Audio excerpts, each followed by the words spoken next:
Creeping thyme is one of those plants that quietly transforms a garden without demanding much in return.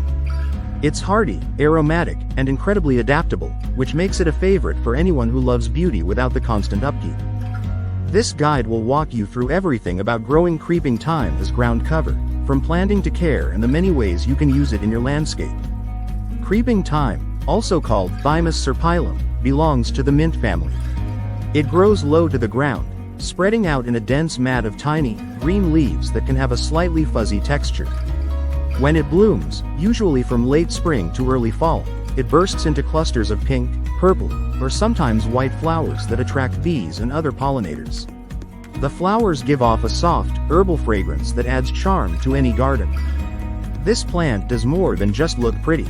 It helps control soil erosion, keeps weeds down, and can even handle light foot traffic. That makes it a perfect substitute for grass in some areas. One of the biggest advantages of creeping thyme is how little it needs from you. Once it's established, it tolerates drought and poor soil, which means fewer hours spent watering or fertilizing. Let's start with what it needs to thrive. Creeping thyme loves full sun, so aim for at least 6 hours of sunlight every day. It does best in well-draining soil, particularly sandy or rocky types. If your soil holds too much water, the roots may rot, so drainage is essential. During its early stages, water it regularly, but once mature, watering every 10 days is usually enough. Creeping thyme isn't picky about soil fertility either. It can handle poor soil as long as it's not heavy clay. That resilience makes it perfect for spots where other plants struggle to grow.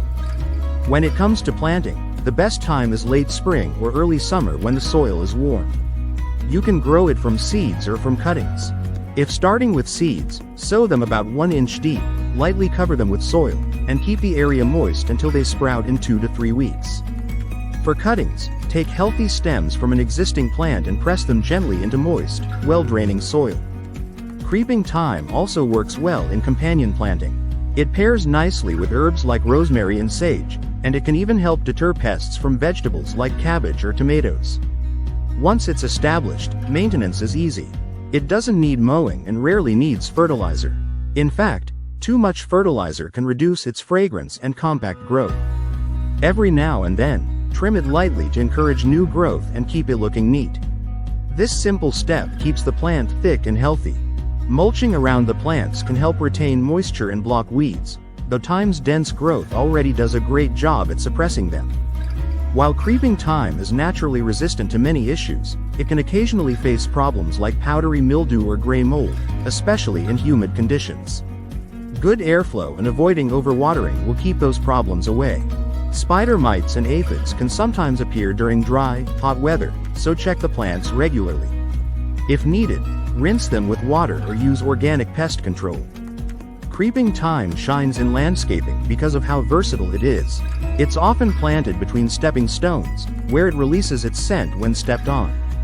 In rock gardens, it fills gaps beautifully, spreading out like a living carpet of color and texture. Its flowers contrast against the stone, giving a natural yet polished look. It also grows well in containers. A wide, shallow pot with good drainage will keep it healthy. You can pair it with other herbs or let it spill gracefully over the edges. There are many varieties to choose from. Elfin thyme grows compact and low, perfect for tight spaces. Woolly thyme has fuzzy leaves and is great for drier areas. Annie Hall thyme produces bright pink flowers and spreads quickly, making it ideal for larger patches. Each variety brings something unique, but all share the same charm, durability, and fragrance that make creeping thyme so loved. If you want to propagate it, both seeds and cuttings work. Seeds are slower but rewarding. Cuttings root quickly and are great for expanding your garden fast. To grow from cuttings, snip a few healthy stems, remove the lower leaves, and place them in moist soil. After a few weeks, they'll root and be ready to move outdoors. Creeping thyme is more than just a plant. It's a living carpet that transforms dull ground into something alive and fragrant. It's drought-tolerant, low-maintenance, and beautiful, fitting perfectly into almost any garden design. Whether you use it between stones, in rock gardens, or in containers, it brings a timeless charm that looks effortless. A small patch of creeping thyme today can turn into a lush, aromatic mat that welcomes bees, softens paths, and makes your garden feel alive. If you want a ground cover that's easy, tough, and beautiful, creeping thyme is the perfect choice.